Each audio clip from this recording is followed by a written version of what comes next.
My mother's 1952 Singer featherweight sewing machine sat in the corner of my drafty workshop, its lacquer chipped in a starburst pattern, its worn carrying case held together with strips of yellowed medical tape I had taken from my nursing bag years ago. Inside that machine, folded into a shallow false bottom I discovered while oiling the bobbin race, was a single sheet of heavy, watermarked paper, the original notarized partnership agreement that would dismantle a $500,000 betrayal. By the time the dust settled, my sister-in-law Elena was hunched over a splintered chair frame in my upholstery studio, her fingers blistered from pulling 300 tacks a day, wearing a bright orange safety vest with Unraveled Trust printed on the back in block letters. Every single piece I upholstered from that point forward left the shop with a small brass plate fastened to the underside of the frame, engraved with the docket number of her felony fraud conviction and the date the gavel fell. This is the story of how I got there, and how a dead woman's foresight outsmarted a pair of vultures who thought grief had paralyzed me. I'm 53 years old, a retired critical care nurse and a widow. 2 years ago I did something reckless for a woman my age with no financial safety net. I liquidated my entire $90,000 nursing pension, rolling it from a 403(b) directly into a business checking account, and signed a notarized 50-50 partnership with my sister-in-law Elena to open a vintage upholstery studio. The whole thing was built on the back of my late mother Abigail Crane's collection of antique textiles, over 300 bolts of museum-quality fabric she had accumulated since the 1960s, carefully stored in acid-free tissue inside cedar chests she built herself. There was Italian silk damask in a shade of moss green so deep it looked like crushed velvet under the light, French brocade with metallic threads that still gleamed after 60 years, hand-printed linen from a defunct mill in North Carolina that had been woven on looms powered by a water wheel, and a roll of original Fortuny cotton from the 1920s, still wrapped in its provenance card, signed by a Venetian dealer.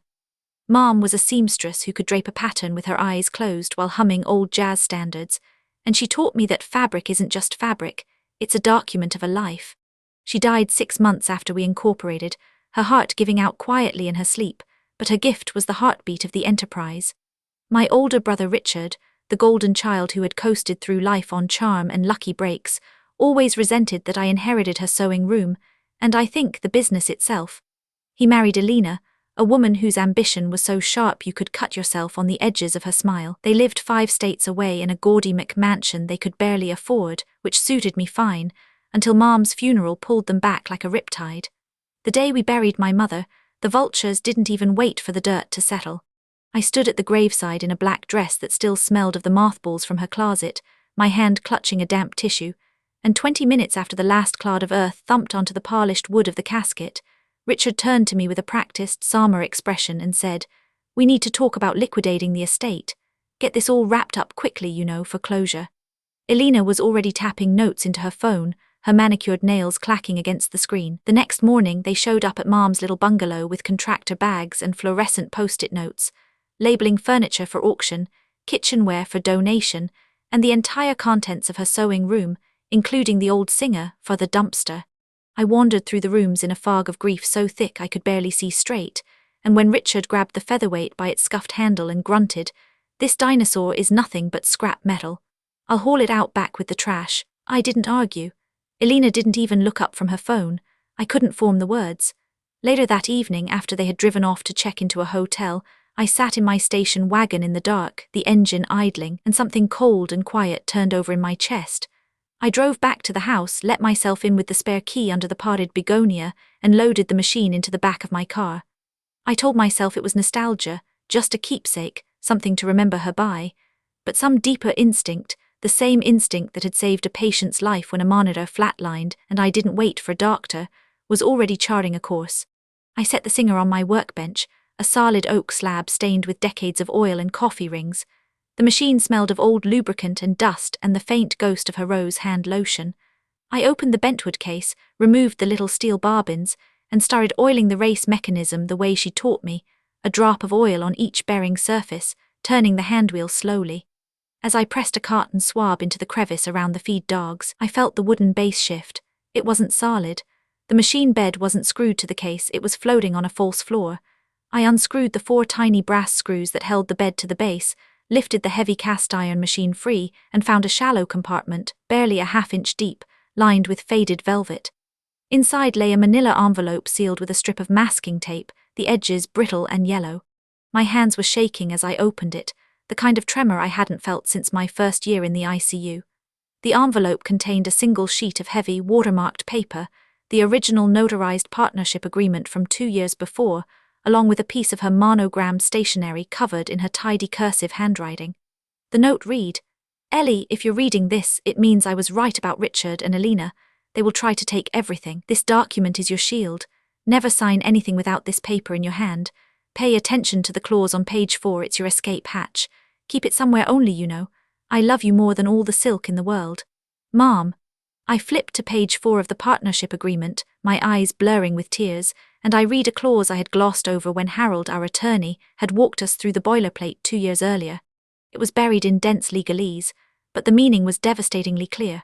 Any dissolution, sale or transfer of the business assets, including the brand name Threadbare Upholstery, the inventory of vintage textiles, and the upholstery designs, required the physical presence and notarized signature of both partners, witnessed by a notary who was a member in good standing of the National Notary Association and whose commission number was verified against the state database. Furthermore, both partners had to recite a specific phrase in unison in front of that notary. I attest with full lucidity and free will, under the stewardship of Abigail Crane. Mom had paid Harold to embed that clause before I ever signed, and she had registered the phrase with the Secretary of State as a unique conditional endorsement tied to the partnership's tax ID number. She had known, with a certainty that still makes the hair on my arms rise, that Alina would one day try to forge a dissolution. And she had built a legal tripwire that no forgery could bypass. Before I continue this story, let me know where you're watching from in the comments below. Hit like and subscribe if you believe that a mother's foresight can outsmart greed. The manipulation began within 48 hours, dressed up in the language of family care. Richard and Alina sat me down at Mom's kitchen table, the same table where I'd done homework as a kid, now spread with a stack of legal documents. Richard patted my hand with his soft, unused fingers and said, "Ellie, you're in no shape to handle all this. Sign over power of attorney, let us manage the estate and the business for a while, and you can rest. You've been through a lot." Alina added, her voice dripping with synthetic warmth, "We'll take care of everything, sweetie. You can move into our guest house, get some sunshine, decompress. You won't have to worry about a thing." She smiled in a way that never reached her eyes. I studied their expressions carefully. The rehearsed concern in Richard's knitted brows, the nervous flicker of Alina's gaze toward the notary they had hired to come to the house, a young woman with a portable stamp who sat at the end of the table shuffling her feet.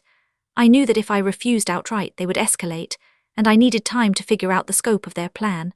So I played the card I had perfected in decades of nursing, the one you use when a combative patient needs to be calmed or when a suspicious supervisor is watching.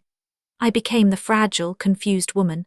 I let my eyes go glassy, let my shoulders slump, and spoke in a slow, hesitant voice. I can't think straight right now. The doctor put me on something for anxiety, a pretty high dose of clonazepam, and my head keeps floating away. Can we do this next week? I don't want to make a mistake I can't undo." I watched Alina's jaw tighten almost imperceptibly, but she smoothed it over with another smile. "Of course, Ellie, next week." Richard nodded, patting my hand again, but I saw a flicker of frustration in his eyes. The notary, a woman with kind eyes and a practical haircut, looked uncomfortable and murmured something about rescheduling whenever I felt ready. That delay bought me time. Over the next few days they moved me into their guest house, a converted garage with a kitchenette that smelled faintly of damp drywall, a futon that creaked, and a persistent draft that snaked through the window seals. The main house was a 2-story McMansion with a 3-car garage, a marble foyer that echoed, and a kitchen island the size of a hospital bed, all purchased with a jumbo mortgage that, I would later learn, was on the brink of default. I packed a few bags and let them believe I was sedated and compliant, dragging my feet and asking repetitive questions. In reality, I had hidden the original partnership agreement in a zippered compartment of my old nursing duffel, behind faded scrubs and a Littmann stethoscope I kept for sentimental reasons. I knew I needed solid proof of what they were planning, and I needed to wait for them to make a mistake big enough to hang them. The undercover investigation started on day 3, and it didn't wait for an invitation. I spent my mornings in the guest house, lying on the futon with a pillow over my head, pretending to nap while actually cataloguing every sound that bled through the thin drywall that separated my space from the kitchen. Elena's voice rose in frantic phone calls at odd hours, 7 a.m., 11 p.m., once at 2:37 a.m., when I was wide awake staring at the ceiling. She used the landline in the kitchen, old-fashioned but private from cell tower records, I later realized, and the guest house shared a ventilation duct that acted like a stethoscope. I heard fragments of conversation that chilled me. No, the account isn't verified yet, the tax ID is flagging something. Just push the closing, I'll have the signature by Friday. She's practically catatonic. Look, if we miss this escrow date, Meridian pulls the offer and we lose the whole $490. Forge it. She's so out of it she won't remember her own name by next month. I noted every word in a small spiral-bound notebook I kept tucked inside a box of tampons, the pages growing dense with shorthand I had learned writing nursing narratives. The phrase "forging it" hit me like a defibrillator shock. They were not just planning to bully me, they were actively falsifying my signature. Meanwhile, Richard showed up on day 5 with a brand new pickup truck, a $70,000 diesel rig, with gleaming chrome and temporary tags taped in the rear window. I watched him pull into the driveway from behind my curtain, and something didn't add up. This was a man who had just been talking about liquidating his mother's estate to cover urgent expenses. On day 6, I noticed Elena's shopping bags accumulating in the mudroom, labels from high-end boutiques, Neiman Marcus, Nordstrom, Saks. A new designer watch appeared on her wrist, heavy and gold, that I hadn't seen before. On day 7, I overheard Richard on the phone with what sounded like their accountant, his voice strained. "What do you mean there's a tax penalty for short-term capital gains? The dissolution is dated 2 months ago. Why are they questioning the timeline?" "No, I told you, just file it that way, we can't change the date now." That was the first concrete confirmation. They had backdated a dissolution of the partnership, forging my signature, and they were trying to close a sale on the business to a hotel group, creating a paper trail of capital gains that didn't match reality. The tax ID flag Vera would later mention might have already been triggered. I needed physical evidence. The opportunity arrived on day 8, courtesy of a burst copper pipe under the sink in the guest bathroom. I heard a sudden hiss from the wall, and then water started spraying in a fine mist, darkening the ceiling tile. Elena shrieked, her heels clacking across the tile as she barged in without knocking. She found me standing in a growing puddle, but I was already reaching for the shut-off valve under the sink. The valve was painted over, seized solid with calcification and old latex paint. Richard couldn't even locate it when he came puffing in, and he didn't own a wrench beyond a cheap adjustable one that was rounding the stem. Elena was frantically Googling emergency plumbers on her phone, panicking about the water damage spreading to the main house. I walked to the garage, found Richard's dusty toolbox, and grabbed a strap wrench with a rubber grip and a set of pipe clamps. I had the water off in 90 seconds, the strap wrench biting into the calcified stem and turning it with a groan. Then I used an old nurse's trick that had saved more Roman IV poles and bed frames than I could count. I took a length of unused surgical tubing from my nursing bag, slit it open lengthwise with a scalpel, wrapped it around the cracked copper elbow, and secured it with 2 stainless steel hose clamps, tightening them with a flathead screwdriver until the hissing stopped. The temporary patch would hold pressure for days. Elena stared at me, her eyes narrowing with a flicker of suspicion as I wiped my hands. I immediately slumped my shoulders and said, "I used to fix bedpan macerators in the ICU when maintenance was short-staffed. You pick things up. My head's still foggy though, sorry if I'm slow." She relaxed, visibly recalculating me as a harmless oddball rather than a threat. I catalogued that reaction for later use. That evening I made my move. Richard and Elena had a home office on the 2nd floor, a room I had seen them lock with a deadbolt every time they left the house. The door was a solid core slab with brushed nickel hardware, but it had old-fashioned brass butt hinges with removable pins, an architectural oversight in a house full of surface-level opulence. While they were watching a movie downstairs, a loud action film with explosions that covered footsteps, I retrieved a hammer and a flathead screwdriver from the garage, crept up the carpeted stairs, and tapped the hinge pins upward from the bottom. The pins slid out with a soft click, and I eased the door off the hinge leaves, swinging it open from the knob side while keeping the hinges balanced. Inside, the room smelled of stale coffee and printer ink. A grey metal filing cabinet sat beside a crosscut shredder, the kind that turns paper into confetti rather than strips. The cabinet was locked, but I had anticipated that. I knelt and examined the back panel, which was held on by 4 small Phillips head screws, each one slightly stripped but manageable. Decades of assembling and disassembling ventilators and Roman IV pumps had taught me patience with a screwdriver. I took a multi-tool from my duffel, selected the PH2 bit, and carefully unscrewed the panel, setting it aside on the carpet without a sound. I pulled out the top hanging folder. The first document was a signed offer letter from a hotel group called Meridian Hospitality, dated 6 weeks earlier, on thick letterhead with a gold embossed logo. The letter proposed to purchase the business name Threadbare Upholstery and the entire vintage fabric inventory for $490,000, contingent on clear title. The next document was a dissolution agreement, notarized with a notary stamp from a state I didn't recognize, that supposedly terminated my partnership interest in exchange for a settlement payment of $2,500. My signature on the document was a clumsy forgery, the slant wrong, the loops too wide, the pressure uneven, a clear trace job done by someone who had only seen my handwriting on a sample. The final page was a deposit confirmation from an escrow account holding the $490,000, with a note that funds would only release upon presentation of the dissolution agreement and a notarized authorization from both original partners, verified against the Secretary of State's conditional endorsement records.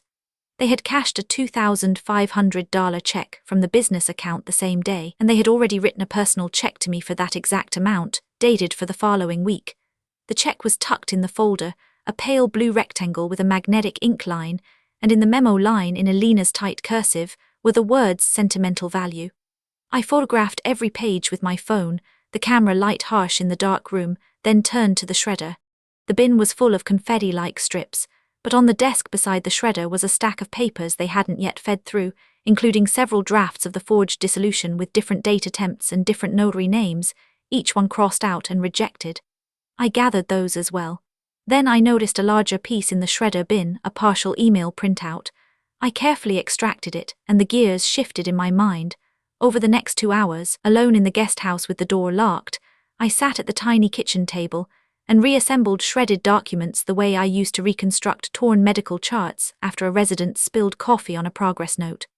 I used Scotch tape and a pair of fine-tipped tweezers from my sewing kit, piecing together confetti strips until words emerged. The shredded fragments revealed a trail.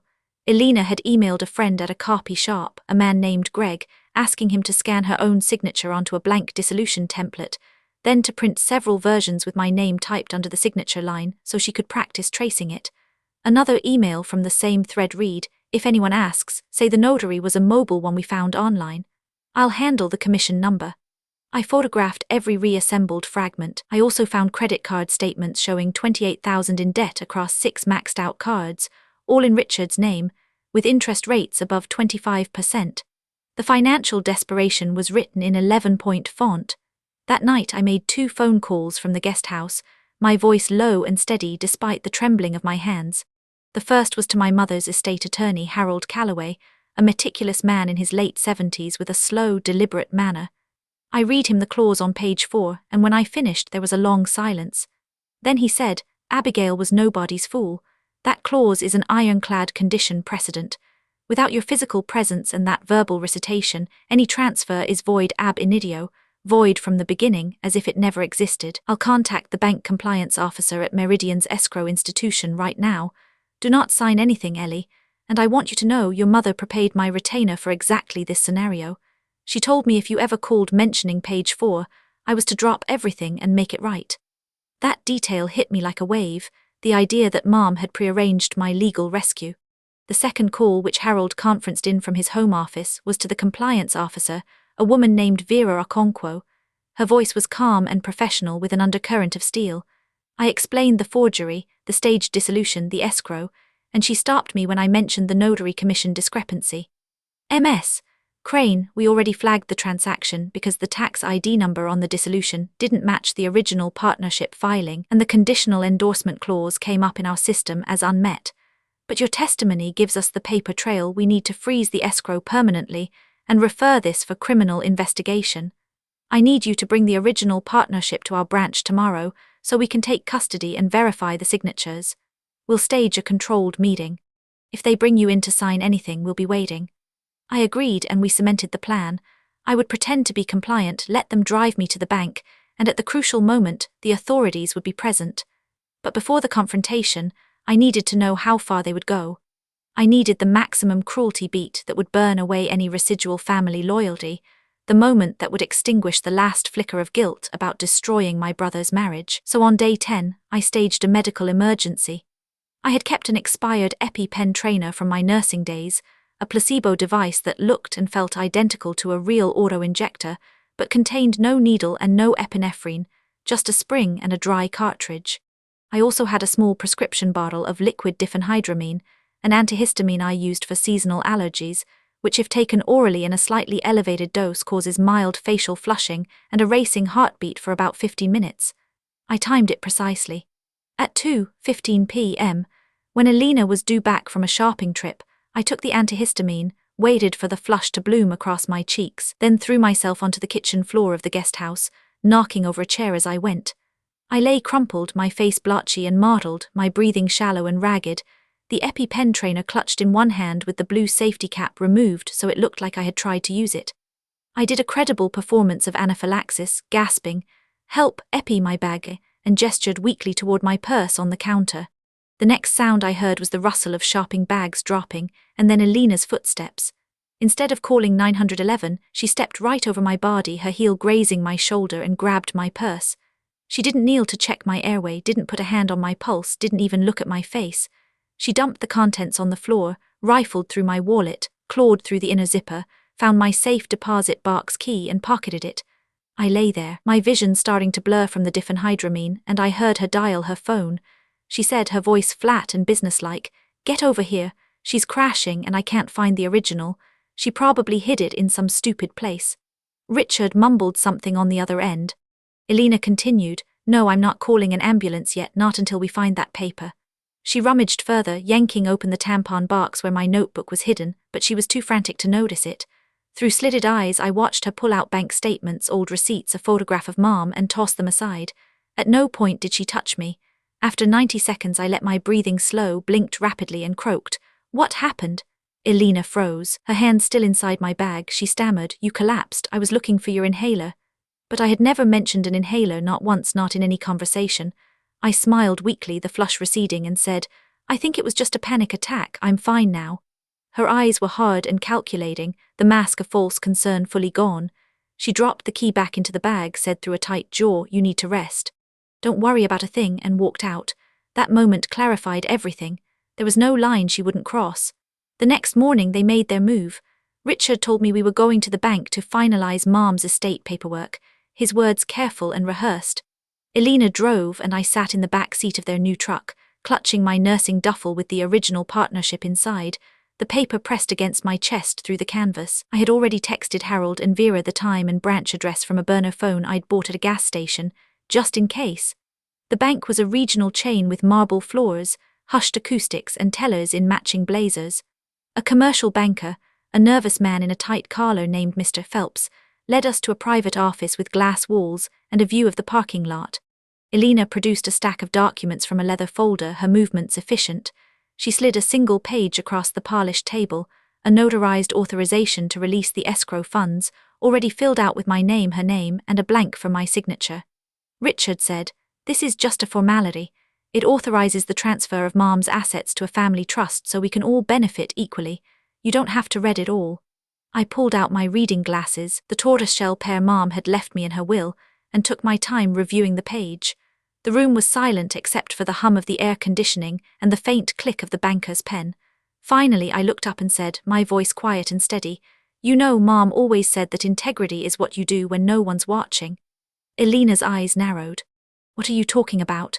I slid the original partnership agreement out of my duffel, placed it on the table beside the forged dissolution, and said, "You forgot one thing. My mother's name is not on this dissolution, and neither is my real signature. The clause on page 4 requires both of us in front of a notary to recite a specific phrase. The phrase is, 'I attest with full lucidity and free will under the stewardship of Abigail Crane.' Are you prepared to say that?" The blood drained from Elena's face. The banker, Phelps, looked from the documents to Elena and then to me, his forehead beading with sweat. He stammered, I think we need a notary present." He pressed a button on his desk phone, and within moments a woman in a navy blazer entered with a notary stamp and journal. She was not the young woman from before. This was an older, sharp-eyed woman I recognized as a retired detective who worked part-time for the bank. I set the original partnership before her. "Ma'am, would you kindly read the conditional endorsement clause and verify my mother's registered phrase with the state database?" She did, scanning the page with a practiced eye, then looked at Elena. "I can't notarize anything without that recitation, spoken by both parties." Elena shot to her feet, her chair scraping loudly. "This is absurd, you can't just..." The door opened. Vera Okonkwo entered, flanked by a uniformed security guard and a man in an FBI windbreaker. Harold Calloway followed, holding a leather portfolio. Vera's voice cut through the tension. "Ms. Crane, we've placed a regulatory hold on all accounts associated with this transaction. We've also been in contact with the assistant district attorney, and I have here a sworn affidavit from the copy shop manager confirming the forgery instructions." Elena lunged for the forged dissolution, but the FBI agent, a calm man with a crew cut, stepped forward and said, "Ma'am, please sit down. You are being detained on charges of forgery, attempted grand larceny, conspiracy to commit financial fraud, and elder financial abuse." Richard dissolved into a puddle of protests, his voice cracking. I swear I didn't know what she was doing." But the agent had already subpoenaed the emails between Elena and the copy shop, the texts discussing my mental state, and the backdated dissolution drafts. The evidence was a web neither could escape. Handcuffs closed around Elena's wrists with a sound I will never forget, a metallic click that echoed off the marble walls. She spat a curse at me, but the words didn't register. My attention was on the original partnership still on the table, the ink my mother had witnessed now catching the fluorescent light like a filament. The aftermath was slow and surgical, the way justice often is. Elena was charged with 3 counts of forgery, 1 count of attempted grand theft, and conspiracy to commit financial fraud. Richard was charged with conspiracy, but after he testified against Elena in a desperate bid to avoid prison, he was given probation and a suspended sentence. His credit was obliterated beyond repair. The truck was repossessed within a week, the McMansion foreclosed within 6 months, and he now lives in a studio apartment above a laundromat, his golden child aura thoroughly tarnished. Elena served 18 months in a state penitentiary after a plea deal that included full restitution, but she had no assets left, so the restitution order became a permanent civil judgment hanging over her for life, garnishing any future wages. The $490,000 was withdrawn from escrow by Meridian Hospitality when the deal collapsed, but the business, the name, the inventory, everything remained intact under my sole ownership. Later, I learned that Elena had also attempted to file a fraudulent UCC lien against my name through a shell company, but the bank's freeze and the FBI's investigation exposed it, adding another felony to her record. I reclaimed the business in full, and Harold helped me file amended articles of incorporation to formally rename it Thread of Deceit Upholstery, a name that honors both the fabric and the truth. As part of the restitution and probation agreement, I offered Elena a job, not a charity job, a community service job mandated by the court as a condition of her supervised release. 80 hours a month, pulling staples and tacks from old chair frames, stripping worn batting, and sweeping the sharp floor under my supervision. And I required her to wear a safety vest, bright orange, with Unraveled Trust screen printed on the back in black block letters, a uniform that the probation officer inspected every Monday. The first time she clocked in, her face was a study in humiliation, but she had no choice. I handed her a tack puller and a pair of grip gloves and I said, "Start with the Victorian wingbacks in the back. The staples go in the marked bin. Don't miss any." Every weekday at 9 a.m. she reports to my workshop, and for 120 minutes of her sentence, her hands blister on iron tacks while I sit at my sewing table, threading a needle with a length of antique silk cord, rebuilding the chairs she dismantled. And every upholstered piece that leaves the studio now, every chaise, every ottoman, every dining chair I upholster using my mother's textiles, bears a small brass plate on the underside of the frame. The plate is engraved with the felony docket number, the date of conviction, and the phrase, "Mom was right." Customers ask about it. I tell them the story, and most of them smile a hard, knowing smile. Some order extra pieces just so they can have that plate, because there's something deeply satisfying about sitting on a chair that has witnessed a reckoning. My mother was a seamstress who could look at a length of cloth and see the garment it wanted to become. She also looked at people the same way. She saw Elena's character long before I did, and she sewed a thread of protection into a legal document that I almost didn't read. I think about her every time I hear the click-clack of the singer in the corner. I restored that machine, polished its lacquer, and set it on a pedestal in the shop with her note displayed under glass. I don't sew on it, I don't have to. It's enough that it's there, humming with the memory of a woman who knew that true love sometimes means hiding a loophole in a contract. Have you ever discovered a dark secret about someone you trusted completely? How did you handle it? Tell me in the comments. And if you want to hear more stories about ordinary people who turned the tables on those who underestimated them, subscribe and hit the bell. Thank you for listening.